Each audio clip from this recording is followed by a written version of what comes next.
Whether you're a skeptic, a believer, or a knower, everyone has heard of and formed an opinion on the paranormal primate known as Bigfoot. Currently, 13% of Americans think he's out there, up from 11% in 2020. I won't take all the credit, meaning 87% of Americans are wrong. Now, if you are part of the 87% supermajority, you might not be too familiar with the reasons that people really do believe in the Timberland Titan. This makes sense. Obviously, you wouldn't spend time deeply researching an animal that you think is fictitious. But if you really look into why so many people really have confidence in the existence of our supernatural simian, you might reconsider that position. This video will outline what I believe to be the best arguments for believing in Bigfoot, short of an encounter. If you're a skeptic, I ask you to keep an open mind. If you're a believer, I hope this video can help you better defend your beliefs when they're challenged. Now that all of that has been said, let's get into some ape man apologetics. Let's start off, as far back as we can, with the fossils of the Gigantopithecus. The Gigantopithecus is an enormous primate believed to have gone extinct over 200,000 years ago. Unlike Bigfoot, the Gigantopithecus's existence is not the subject of debate. It's recognized by the scientific community. These animals weighed well over 600 pounds, with many estimates placing the true number closer to 1,000. Although we don't have a complete skeleton, there is evidence the creature moved bipedally as well as quadrupedally. While Bigfoot is almost universally portrayed as walking on two legs, there are a good number of eyewitnesses that have reported them as moving on all fours. Scientists have estimated that when standing upright, they would have measured over 9 feet tall. Now, a 9-foot tall, upright walking ape, well, it sounds pretty darn familiar to me, to say the least. One of the most prominent academic figures in the history of the Bigfoot community, Grover Krantz, was a proponent of the theory that small populations of these animals survived longer than previously believed and crossed the Bering Land Bridge into North America and came to be known as Bigfoot. So just by virtue of the Gigantopithecus existing, we already have precedent for a gigantic bipedal ape that's recognized by the scientific community as an animal species being misclassified as extinct despite it still being alive. Well, it's hardly unheard of in the field of zoology. Now that we've established that a giant bipedal ape can exist, let's talk about some people that have actually seen them. The first Bigfoot sightings out there come from Native American tribes. Well, every ancient civilization had some type of mythology. What makes these stories of hairy giants that live in the woods so interesting is that tribes all over the continent had stories of these things, even if those tribes had no contact with each other when these tales were first being told. Of course, if you're looking for more recent stories of Sasquatch, there are more than enough to go around. A quick Google search will pull up thousands of reported sightings, and it's unknown how many people have seen these creatures but haven't published their stories online. While there is such a thing as lying, when you look at the number of people that are willing to publicly attach their names and reputations to these encounters, you might stop to wonder if there's really something there. Look at the number of these encounters that come from hunters, campers, and other types of outdoors men and women. These are people that are comfortable in the woods, or at least they were before running into Bigfoot.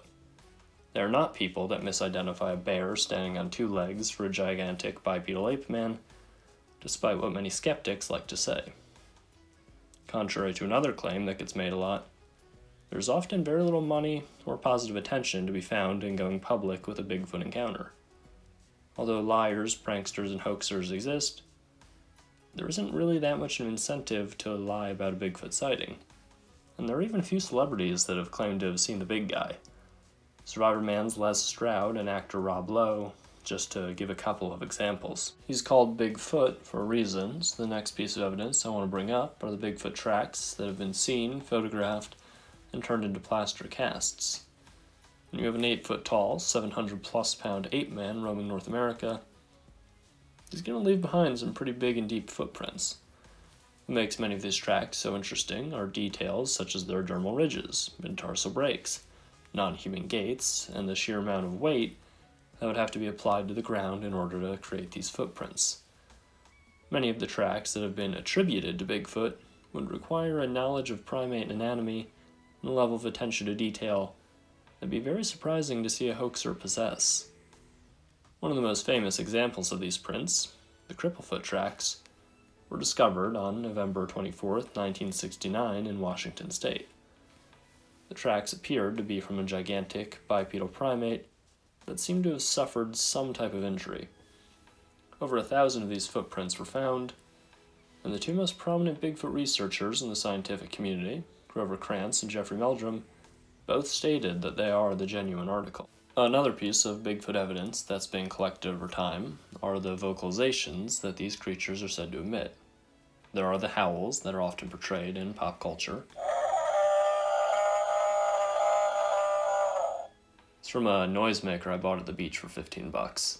There's also another type of noise that they're said to produce that isn't as well known to the layman, and that is what has been nicknamed samurai chatter. The nickname comes from how these vocalizations sound similar to the exaggerated type of speech from old samurai movies. This samurai chatter seems to be a way that they communicate with each other. The most famous of these vocalizations, the Sierra Sounds, has gained quite a reputation in the Bigfoot world, and not without good reason. I'll play a little snippet of it for you.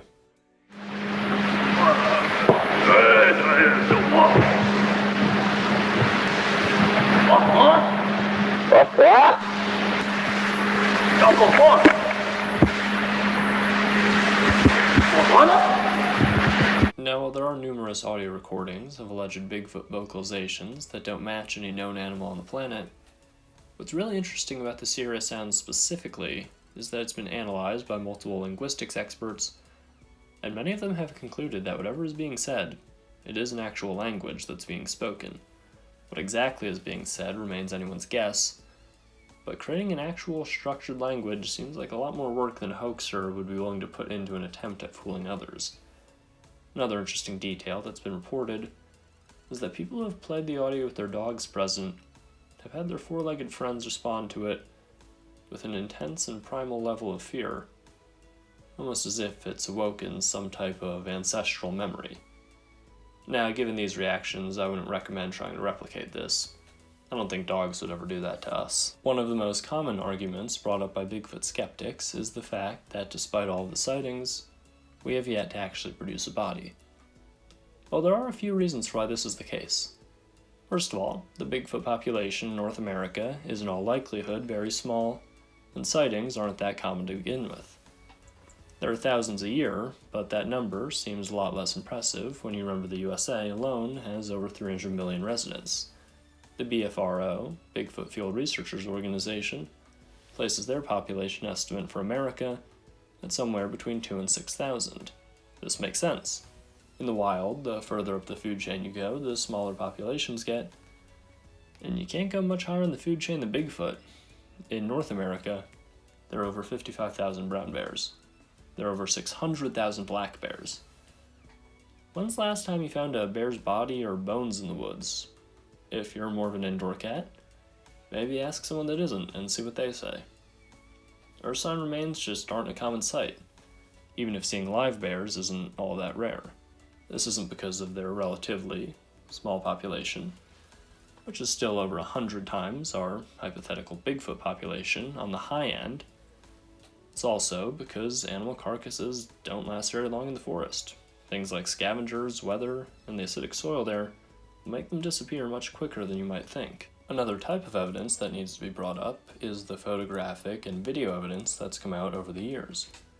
While photo and video evidence of Bigfoot has become synonymous with dark, blurry figures that could be literally anything, if you look hard enough, there really are some hidden gems.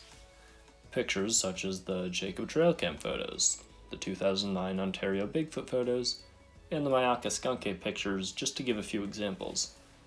These pictures do clearly show something resembling an undiscovered primate living in North America. While none of these photos can be called conclusive at this point, they do strengthen the argument that there is something out there. On the video side, there are some really fascinating pieces of evidence, such as the Freeman footage, the Lettuce Lake footage, and the 2014 Skunk Ape video. These pieces of film show truly enormous entities that don't move like any guy in a suit. Now, you might have noticed a film I didn't mention, and that is because there's one piece of Bigfoot video evidence so significant that I believe it deserves to be mentioned separately from the rest, and that is the Patterson-Gimlin footage. October 20th, 1967. Two men, Bob Gimlin and Roger Patterson, scout out Bluff Creek to film a Bigfoot mockumentary due to the area's history of Sasquatch activity, and ended up getting more than they ever could have bargained for. Now, because the duo was carrying professional grade camera equipment, they were able to capture the best footage that we've gotten so far. They were able to capture footage showing things such as muscle movement that a suit can't replicate, an elbow bend that a suit can't replicate, a gait that a suit can't replicate, just to give a few examples of what makes the footage so special. If you're not convinced that these things can't be replicated by a suit, find me a Bigfoot costume made in the over 50 years since that matches the appearance and movement of what's shown in the panty film. And just to squash this argument before it begins in the comments, there is an urban legend that on his deathbed Roger Patterson said that the video was a fake. This is not the case. There are two deathbed confessions Patterson actually did make. The first is that he wished they had just shot the creature so they could have brought back a body to silence skeptics. The other confession is that because Bob Gimlin didn't want to go on a national tour with Patterson after they filmed the footage, Patterson hired someone to pretend to be Gimlin. Patterson admitted to this, and the two reconciled.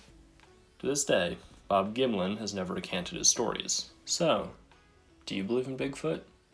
Did this video change your mind on whether or not the Squatch is really out there? Let me know in the comments section below.